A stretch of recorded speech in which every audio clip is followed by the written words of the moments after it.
అందరికీ నమస్కారం. ఈరోజు మా తెలుగుదేశం ప్రభుత్వం మా ముఖ్యమంత్రి వర్యులు నారా చంద్రబాబు నాయుడు గారు తల్లికి వందనం విడుదల చేస్తే, అలాగే మా విద్యాశాఖ మంత్రి గారు నారా లోకేష్ గారి మీద వివిధ రకాల కామెంట్ చేస్తున్నారు. ఈరోజు వైసీపీ నాయకులు, ముఖ్యంగా జగన్మోహన్ రెడ్డి. యాక్చువల్గా ప్రతి తల్లి సంతోషంగా ఉండాలని తల్లికి వందనం అమలు చేస్తున్నారు మా విద్యాశాఖ మంత్రి నారా లోకేష్ గారు. ఈ వైఎస్ఆర్సీపీ నాయకుడు జగన్మోహన్ రెడ్డి 2,000 రూపాయలు లోకేష్ జోబీలోకి పోతున్నాయని, గతంలో మేము చేసినట్ల లోకేష్ గారు చేస్తున్నారని చెప్పేసి నానా దుర్భాషలు ఆడుతున్నారు. గతంలో నువ్వు 15,000 రూపాయలు అమ్మ ఒడి పేరుతో రిలీజ్ చేసి 13,000 రూపాయలు బ్యాంక్ అకౌంట్కి వేసి 2,000 రూపాయలు జోబులోకి వేసుకున్నావు. కానీ ఈరోజు మా విద్యాశాఖ మంత్రి గారు 13,000 రూపాయలు అకౌంట్లోకి వేసేసి 2,000 రూపాయలు పాఠశాల డెవలప్మెంట్ కోసం అయితే ఏమి, దేనికంటే అది విద్యార్థులు ఉండే పాఠశాల కాబట్టి, విద్యార్థులు ఉండే గుడి కాబట్టి దాన్ని డెవలప్ చేయాలని చెప్పేసి 2,000 రూపాయలు డైరెక్ట్గా కలెక్టర్ అకౌంట్స్లో పెడుతున్నారు.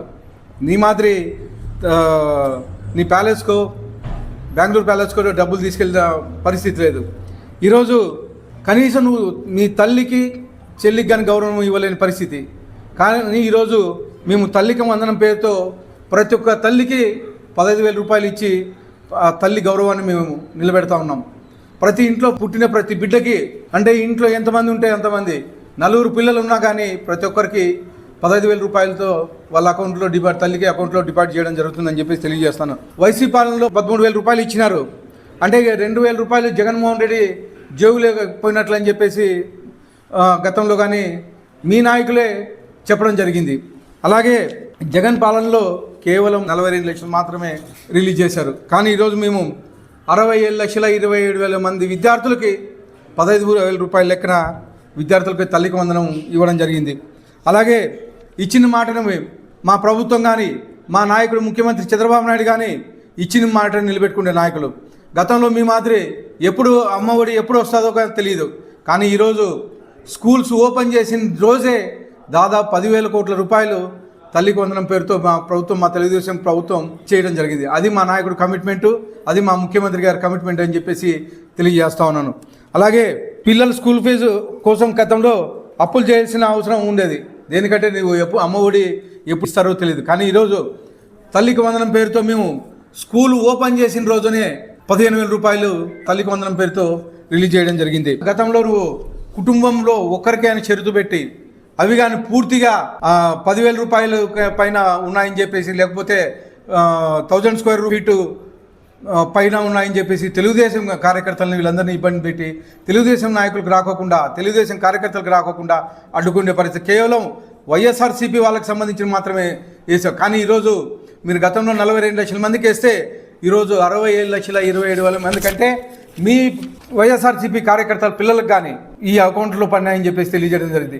గతంలో మాదిరి మీ మాదిరి తెలుగుదేశం కార్యకర్తలు అని చెప్పేసి కక్ష తీర్చుకొని వాళ్ళని తొలగించేసి కేవలం మీ కార్యకర్తలకు మాత్రమే వేసుకున్నారు.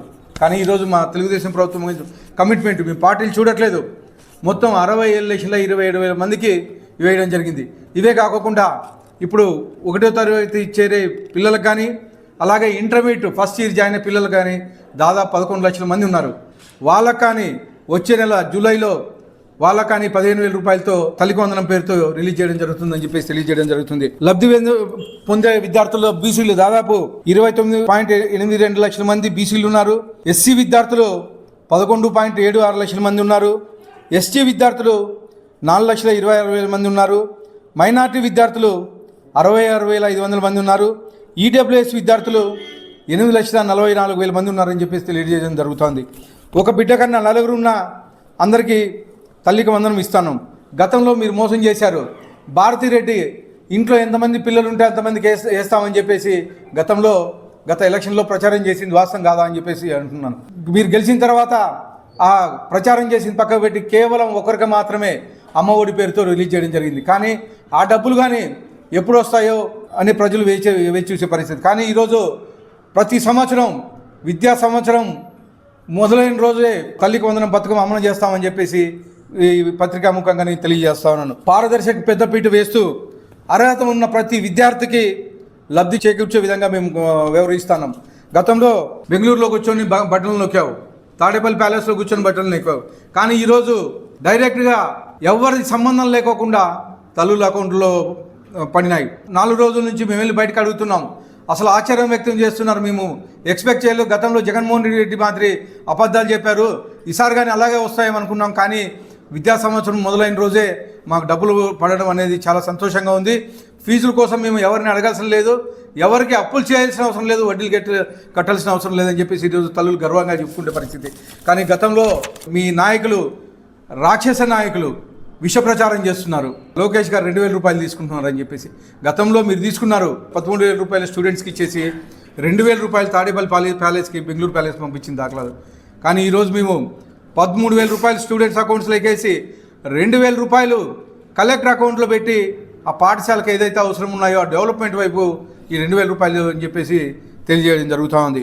గతంలో చిక్కీల్లో అయితే ఏమి, కోడిగుడ్లలో అయితే ఏమి, రైస్లో అయితే ఏమి, ఇవన్నీ కమిషన్ తీసుకున్న దాఖలాలు మీరు ఎవరిని అడిగినా గత వైసీపీ పాలనలో ఇంత అధ్వానం చేశారని కామన్ పబ్లిక్గానే ఏం తెలియడం కానీ మాట్లాడుతున్నారు. కానీ ఈరోజు పారదర్శకంగా పాలన సాగిస్తున్నారు. 1 ఇయర్ అయిపోయింది. 1 ఇయర్లోనే అనేకమైనటువంటి ఇండస్ట్రీస్ వచ్చాయి. ముఖ్యంగా పెన్షన్స్ 3,000 రూపాయల నుంచి 4,000 రూపాయలకి ఇమీడియట్గా ఏదైతే మేము చెప్పాం తొలి 5 సంతకాల్లో అది చేయడం జరిగింది. అదే ల్యాండ్ టైటిల్ యాక్ట్ రద్దు చేయడం కానీ, అలాగే అన్న క్యాంటీన్లు ఓపెన్ చేయించడం కానీ, డిఐసి పేరుతో 16,347 ఉద్యోగాలు ఈరోజు ఇస్తున్నామని చెప్పేసి గర్వంగా చెప్తున్నాం. గత 5 ఏళ్ళలో ఎక్కడైనా ఒక టీచర్ ఉద్యోగం ఫిలప్ చేశారా అని చెప్పేసి నేను మిమ్మల్ని అడుగుతున్నాను. జగన్మోహన్ రెడ్డి నీచనమైన పాలన చేసి, గతంలో ఏ ముఖ్యమంత్రి చేయనటువంటి అరాచక పాలన చేసి రాష్ట్రాన్ని వెనక్కి తీసుకెళ్తే కేవలం సంవత్సరం కాలంలోనే అనుభవం ఉన్న ముఖ్యమంత్రి 75 ఏళ్ల వయసులో కానీ ఈరోజు కుర్రోడుగా కష్టపడి, దానికి తోడు మా యువ నాయకుడు నారా లోకేష్ గారు తోడుండి ప్రభుత్వాన్ని ముందుకు నడిపిస్తూ ఉన్నాడు. సంవత్సరం కాలంలోనే ఒక గాడిని పెట్టే పరిస్థితి.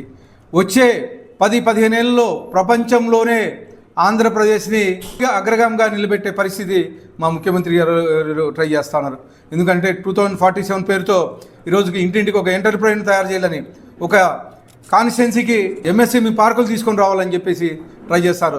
ముఖ్యంగా మన అనంతపురం జిల్లాకు వస్తే కియా, గతంలో ఎక్కడ కానీ ఒక ఇండస్ట్రీ లేదు అనంతపురం జిల్లాలో, కానీ కియాని తీసుకొచ్చి దాదాపు ఈరోజు అనంతపురం జిల్లాలో 35,000 ఉద్యోగాలు ఒక కియా పరిశ్రమ ద్వారా జరిగిందని చెప్పేసి తెలియజేయడం జరుగుతుంది.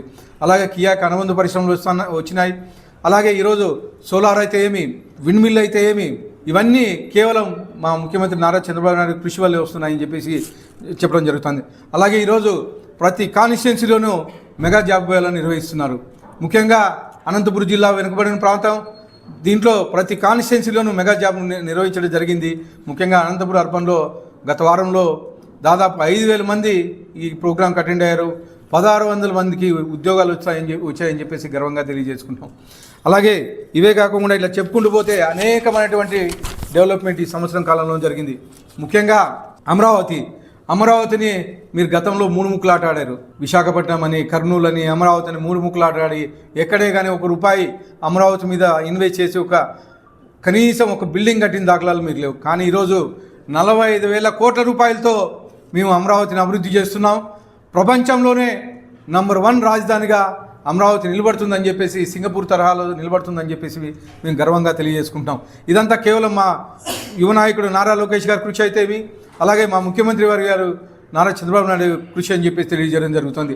అలాగే పోలవరం గతంలో 70% తెలుగుదేశం ప్రభుత్వం పూర్తి చేస్తే నువ్వు వచ్చిన తర్వాత ఎక్కడే కానీ ₹1 ఖర్చు పెట్టిన దాఖలాలు లేవు. దానివల్ల ఈరోజు పోలవరం కాపర్ డ్యామ్ కొట్టుకోవడం జరిగింది. అలాగే అప్పుడుండే ఖర్చులు ఇప్పుడు డబుల్ అయిపోయి దాని ఇన్వెస్ట్మెంట్ కానీ డబుల్ అయ్యే పరిస్థితి. ఇవన్నీ కేవలం నీ అరాచక పాలన వల్ల, నీకి తెలియని మూర్ఖత్వం వల్ల, నీ శాడిస్ట్ పాలన వల్ల అని చెప్పేసి జగన్మోహన్ రెడ్డిని తెలియజేయడం జరుగుతుంది. ఇవే కాకుండా ఈరోజు తెలుగుదేశం ప్రభుత్వం ఏర్పడిన తర్వాత అనేకమైనటువంటి ఇండస్ట్రీస్ వచ్చాయి. ముఖ్యంగా దాదాపు 7 లక్షల కోట్ల రూపాయలు ఐటీ ఇండస్ట్రీస్ అయితేమి, తర్వాత స్టీల్ ఇండస్ట్రీస్ అయితేమి, అలాగే సాఫ్ట్వేర్ ఇండస్ట్రీస్ అయితేమి, మొత్తం 7 లక్షల కోట్ల రూపాయలతో ఈరోజు ఇన్వెస్ట్మెంట్ రావడం జరిగింది. 7 లక్షల కోట్ల రూపాయలు పెట్టుబడులే కాకుండా దాదాపు 7,50,000 మంది ఉద్యోగాలు కానీ కల్పించడం జరిగింది. ఇదంతా కేవలం మా ముఖ్యమంత్రి వర్యులు నారా చంద్రబాబు నాయుడు కృషి, అలాగే మా నారా లోకేష్ గారి కృషి అని చెప్పేసి తెలియజేస్తూ, ఇంకొకసారి చెప్తున్నాం వైఎస్ఆర్సీపీ నాయకుడు, ఇలాంటి అవాస్తవాలు ప్రచారం చేయొద్దండి. అవసరమైతే అభివృద్ధిలో భాగం పంచుకోండి. మిమ్మల్ని స్వాగతిస్తాను. అంతేగాని అరాచక పాలనలో గతంలో మీరు చేసేట్లా మా నాయకుడు చేయడు, మేము చేయము. రెడ్ బుక్ రాజ్యాంగం అని చెప్పేసి మాట్లాడుతున్నారు. మీ మాత్రం రెడ్ బుక్ రాజ్యాంగం ఏంటే ఈ పాటికి జైళ్ళలో కూర్చుండేవాళ్ళు. అలాగే మా యువ నాయకుడు కానీ మా ముఖ్యమంత్రి గారు ఎవరే కానీ కక్షలకు పోవద్దండి, కార్యక్రమాలకు పోవద్దండి అని మా అందరి ఎమ్మెల్యేలకు కానీ మినిస్టర్లకు కానీ ఎవరే కానీ రివల్యూషన్ తీసుకోవద్దని చెప్పేసి సూచించడం జరిగింది. మేము ఎంతసేపు ఉన్న డెవలప్మెంట్ వైపు వెళ్తున్నాం. ఎక్కడ ఇండస్ట్రీస్ తీసుకొని రావాలి, ఎక్కడ ఇండస్ట్రీస్ పెట్టాలి, ఎక్కడ అన్ఎంప్లాయ్మెంట్ లేకుండా చూడాలి, లేకపోతే ప్రజలకి మౌలిక సదుపాయాలు కల్పించాలని దీని మీద ఉన్నాం. కానీ మీ మాదిరి కక్షలకి కార్పొరేట్లకు పోము మేము. అలాగే వైఎస్ఆర్సీపీ నాయకులకు ఒకటే హెచ్చరిస్తున్నా, ఎప్పుడైనా కానీ మా నాయకుడు మీద నారా లోకేష్ మీద అయితే అలాగే చంద్రబాబు నాయుడు గారి మీద అయితే ఈ పిచ్చి పిచ్చి కామెంట్స్ చేస్తే మాత్రం ఊరికే ఉండేది లేదు, ఖచ్చితంగా జైలు పంపిస్తామని చెప్పేసి తెలియజేయడం జరుగుతోంది.